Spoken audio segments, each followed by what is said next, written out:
नमस्कार मित्रों, India and the world के इस ताजा अंक में आपका स्वागत है। और आज हम चर्चा कर रहे हैं मार्च 20, 2024 को पाकिस्तान में ग्वादर नाम के बंदरगाह पर हुए हमले की।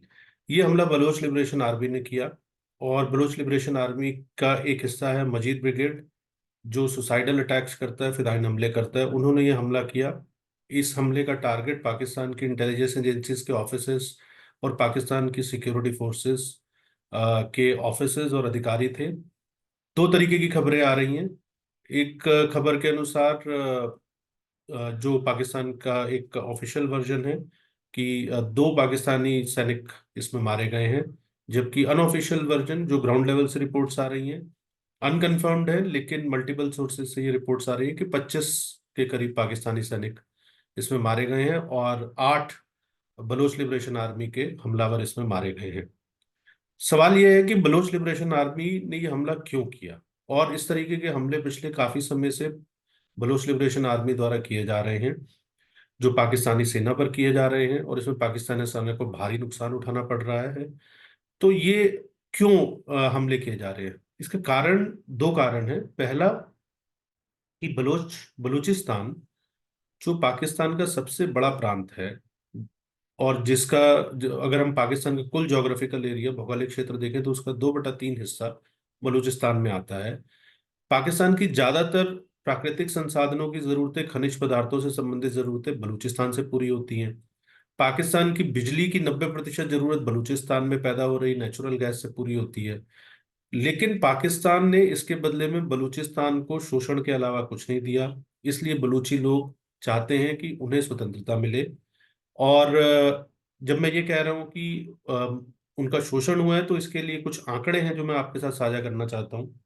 मसलन कि यूएनडीपी की एक रिपोर्ट के अनुसार बलूचिस्तान में जो ताज़ा रिपोर्ट है वो बताती है कि गरीबी 71.2% है, और जो साक्षरता दर है वो 46% है। महिलाओं की साक्षरता दर मात्र 29% है। 20 लाख से ज्यादा बच्चे स्कूलों से बाहर हैं। यही हाल स्वास्थ्य का भी है। पाकिस्तान ही नहीं, दुनिया के सबसे पिछड़े इलाकों में बलूचिस्तान का जिक्र होता है, और ये तब है जबकि बलूचिस्तान दुनिया के सबसे ज्यादा मिनरल रिच, यानी कि खनिज पदार्थों से युक्त, खनिज पदार्थों वाले प्रदेश के रूप में जाना जाता है, या एरिया के रूप में जाना जाता है। और मैं आपको कुछ आंकड़े देता हूँ। जियोलॉजिकल सर्वे ऑफ पाकिस्तान की रिपोर्ट के अनुसार 80 से ज्यादा मिनरल्स यानी खनिज पदार्थ बलूचिस्तान में है। कॉपर एंड गोल्ड का दुनिया का सबसे बड़ा रिजर्व यहाँ पर है। नेचुरल गैस का दुनिया के सबसे बड़े रिजर्व में से रिजर्व यहाँ पर है। क्रोमाइट, आयरन, कई ऐसी धातुएं यहाँ पर बड़ी मात्रा में है। कॉपर और गोल्ड के 5.9 अरब टन का भंडार यहाँ पर है। कोयले का 185 अरब टन का भंडार है। लॉ अयस्क यानी आयरन ओर का 20 करोड़ टन का यहाँ पर भंडार है। ये मैंने आपको थोड़े से आंकड़े दिए हैं। अगर आप और गहराई में जाएंगे तो आपको पता चलेगा कि और बहुत सारे ऐसे खनिज पदार्थ हैं जो यहाँ पर है। और ये खनिज पदार्थ यहाँ से चाइना पाकिस्तान इकोनॉमिक कॉरिडोर नाम की एक योजना के तहत चीन और पाकिस्तान दोनों ही यहाँ से लूट कर ले जा रहे हैं। पाकिस्तान अपने बाकी के प्रांतों की तरफ इसको ले जा रहा है, और चीन ग्वादर पोर्ट, जो एक ड्राई पोर्ट है, वहां पर जहाजों में भरकर इन खनिज पदार्थों को अपने यहाँ पर ले जा रहा है। और बलूची जो लोग हैं, जो बलूचिस्तान के रहने वाले लोग हैं, उनको जो है वो वहां पर उनका शोषण किया जा रहा है, और उनको वहां पर गरीबी में एक प्रकार से मरने के लिए छोड़ दिया गया। जब उन्होंने इसका विरोध करना शुरू किया तो पाकिस्तान की फौज ने वहां से बड़ी तादाद में उनके युवाओं को उठाया। फोर्स्ड डिसअपियरेंसेस जिसे हम कहते हैं, हजारों की तादाद में वहां पर हुई हैं। इसके आंकड़े मौजूद हैं। इसे लेकर लगातार पूरी दुनिया के अंदर चर्चा हो रही है। वहां पर मास ग्रेव्स, यानी कि बड़ी तादाद में एक साथ जो बलूचिस्तान के युवाओं को पाकिस्तान की फौज ने मारा, उनकी मास ग्रेव्स मिली हैं, ठीक वैसे ही जैसे कि सेकेंड वर्ल्ड वॉर के अंदर ज्यूस की मास ग्रेव्स हमें मिली थी, जिन्हें कि हिटलर ने मारा था। तो कुल मिलाकर 27 मार्च 1948 को बलूचिस्तान में पाकिस्तान की सेना ने प्रवेश किया था। इससे पहले बलूचिस्तान का नाम स्टेट ऑफ कलात था, और उस पर जबरन कब्जा किया पाकिस्तान ने। स्टेट ऑफ कलात एक सार्वभौमिक रियासत थी, यानी कि एक सोवरन स्टेट थी, लेकिन एक गैर कानूनी तरीके से उस पर कब्जा किया गया, और तब से बलूचिस्तान का शोषण हो रहा है।